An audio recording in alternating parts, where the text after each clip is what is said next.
Everybody has a very unique definition of the metaverse. While it has to be decentralized, subject to the Web3, the motivation from Web3 community.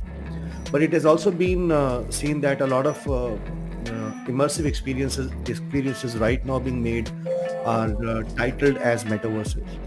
So the question really is that will the metaverses from just a decentralized chain perspective will outgrow the total number of immersive experiences that individual creators or the companies will make over the period of time?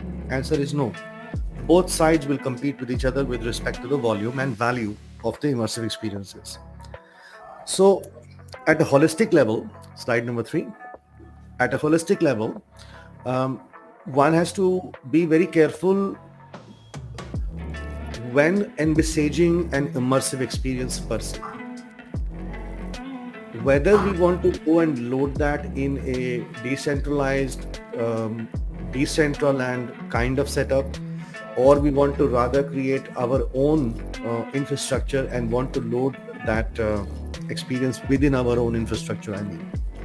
So the step number 1, I believe, is the identity, which is most likely going to be attacked the first, I guess, and that's been happening now over years anyway. Within the metaverse, it makes it more challenging because today morning I was in a masterclass with Ernst & Young, and since Abhishek anyways represent the company, and the conversation was around the false identity that the avatars can apt. While it is not Rahul, it can be somebody else impersonating me in the metaverse saying I'm Rahul. So it makes it very visual, hence becomes more vulnerable. That's one. The second part is the existing data breaches is one part, but the data per se is not just limited to personal or financial data. Data is related to what is the behavioral pattern of the user.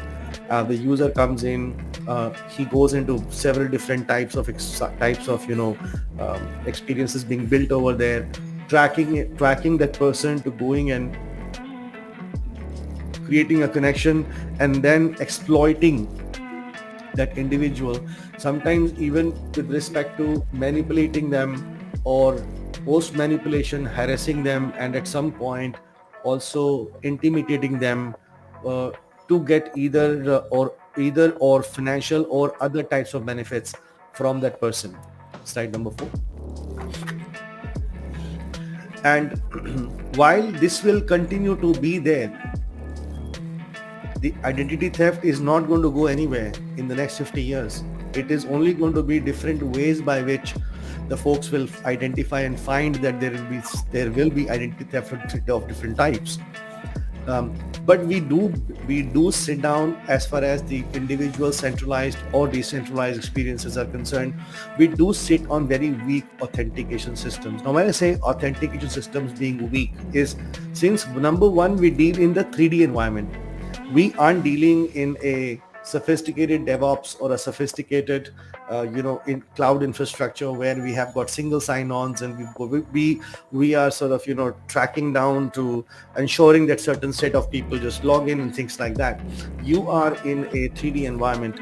3D is already a rendered environment. One of the conversations I had with a very senior executive, managing director level of a big 5 a few weeks back on the same subject, and I categorized the metaverse security into 3 aspects of it. I said, one is that what if you have a training room that you have training a building or an institute that you have created within the metaverse, and that you have hundreds and thousands of people come over there and get trained. That's one way to experience in the metaverse. The second one is where you have gotten now some kind of an IoT, which means it's a digital twin of, say, your home or your small factory, or one section of the factory that you're able to digitally manage in the 3D immersive environment. That's the second type of a metaverse experience. And the third one is a digital twin of a nuclear plant. So the question really is that what if somebody goes and clicks on the 3D digital twin and switches off the washing machine at office or a coffee machine at office? You don't need a layer of authentication. But if somebody goes and shuts down the cooling system of the nuclear plant, then there's a major drama waiting. So thinking of these systems, I think it's also important to understand and know how to design in the metaverse. That methodology of designing and from a concept all the way to execution, that has to be thought through. Where it's a very critical function in terms of the business, choice in the metaverse, there has to be layers of authentication, layers of maybe people involvement built into it. We sit on the communication protocols which are insecure. There are two aspects of it. One is that there are definitely insecure communication protocols being used by the metaverse platforms. Rather than that there are, I think the whole thought process in this in designing of the metaverse experiences is not still around security. There is very less awareness about the security per se. It seems to me that there's always going to be an escape book, that hey, we've designed something nice and cool, it looks very nice. When you go in, oh my god, it's great. But nobody is going to come and say, hey, have you done the testing? Have you done the QA? Have you done the security audit? And there's always going to be gray area in it. So you got to be very, very sure, since we are still at the building block level, and that there's still not a software that I can go. I think Abhishek will also, and Arijit will also agree with me that in the case of SaaS platforms, we are able to still go and upload something. It downloads to me some kind of a security audit report. I can take a look at the audit report. I can see, okay, where the external injections are and things like that. I can work on them, go back and again redo the security audit. But in the case of a 3D immersive environment, what do? All I can upload is a FBX or a GLB file, and what more can I do? You see, very strange example, but I've been a user of this strange product a few months back.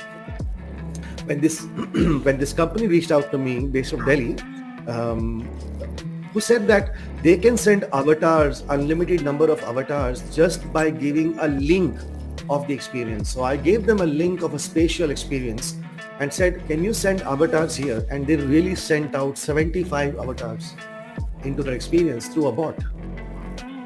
Now, this experience is designed by a company that I truly admire, number one, because I've been showcasing them for many, many months, number one. Number two, I'm a great admirer of the founder of the company, since, I've already learned so much from him. And going to spatial by first going and clicking and doing single sign-on, then going into it takes about 3 or 4 minutes.